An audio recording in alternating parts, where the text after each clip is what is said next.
So first of all movie గురించి చెప్పాలంటే చాలామంది యూట్యూబ్లో ఇష్టం వచ్చినట్టు వీడియో పెట్టేస్తున్నారు. కేజీఎఫ్కిను సలార్కి ఏదో లింక్ ఉంది, ఇది డిఫరెంట్గా వచ్చింది, మొత్తం ఏదో కనెక్షన్ ఉంది, అది ఇది అని చెప్పి డీటెయిలింగ్ బొంగు అని చెప్పి చేస్తున్నారు. ఆ వీడియోస్ని అసలు ఎంకరేజ్ చేయమాకండి. సో ఇది completely different fictional movie concept. So Prashanth Neel ఏదైనా రియాలిటీని తీసుకుని దాన్ని ఫిక్షనల్గా ఆలోచించి తీస్తాడు. స్క్రిప్ట్ అనేది డిఫరెంట్ ఉంది. మెయిన్ ఎడిటర్స్కి 100% మనం అప్రిషియేట్ చేయాలి. ఎవరైతే కేజీఎఫ్ ఎడిటర్స్ ఉన్నారో టీం చాలా బెస్ట్ ఎడిటింగ్ అయితే ఇచ్చారు. And main Prashanth Neel movies చూడటానికి రీజన్ ఏంటంటే emotion scenes, not action scenes. Emotional scenes అనేది చాలా ఇంపార్టెంట్ ఒక మూవీలో. లైక్ స్కందాలో చూస్తే ప్రతి ఎమోషన్ సీన్స్కి ఇట్లా అని గాలి వేవ్ వస్తుంది. ఆ వేవ్స్ వల్ల మూవీ అనేది చాలా బ్యాడ్ నేమ్ వచ్చేసింది. అంటే over action scenes, over acting, serial type అయిపోయింది. సో ఆ టైప్ ఆఫ్ దీంట్లో ఉండదు. ఎంతవరకు అయితే చూపించాలో యాక్షన్ సీన్స్ అంతవరకే చూపించాడు. అండ్ మెయిన్ అందరూ అనుకుంటారు ఫ్రెండ్తో బాండింగ్ ఎక్కువ ఉంటుంది, ఫ్రెండ్షిప్ అని. మెయిన్ ఫ్రెండ్షిప్ కాదు బాండింగ్.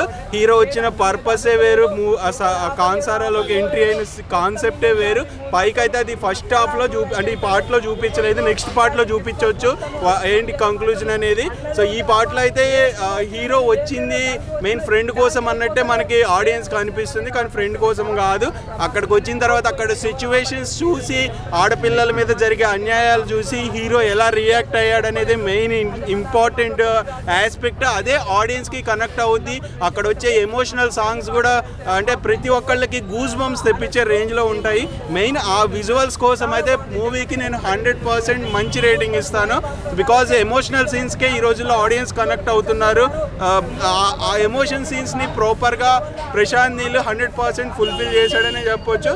అండ్ ఇంకా మీరు ఎక్కువ ఓవర్ ఎక్స్పెక్టేషన్స్తో పెట్టుకొని రావద్దు. లైక్ కంక్లూజన్ అయితే ఇంకొంచెం బెటర్గా కంక్లూజన్ ఇచ్చుంటే బాగుండేది అనిపించింది.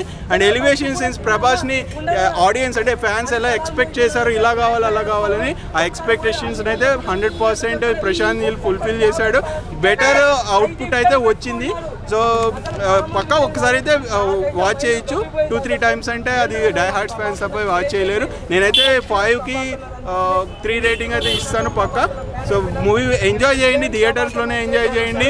పైరసీ చూస్తే మీకు ఆ ఫీల్ అనేది రాదు. పెద్ద స్క్రీన్స్లో చూస్తే ఎంజాయ్ చేయొచ్చు మూవీని కూడా. అండ్ మూవీ టీంకి కూడా సపోర్ట్ ఇచ్చినట్టు ఉంటుంది. వెయిట్ చేయొచ్చు, తప్పులేదు. So thank you so much.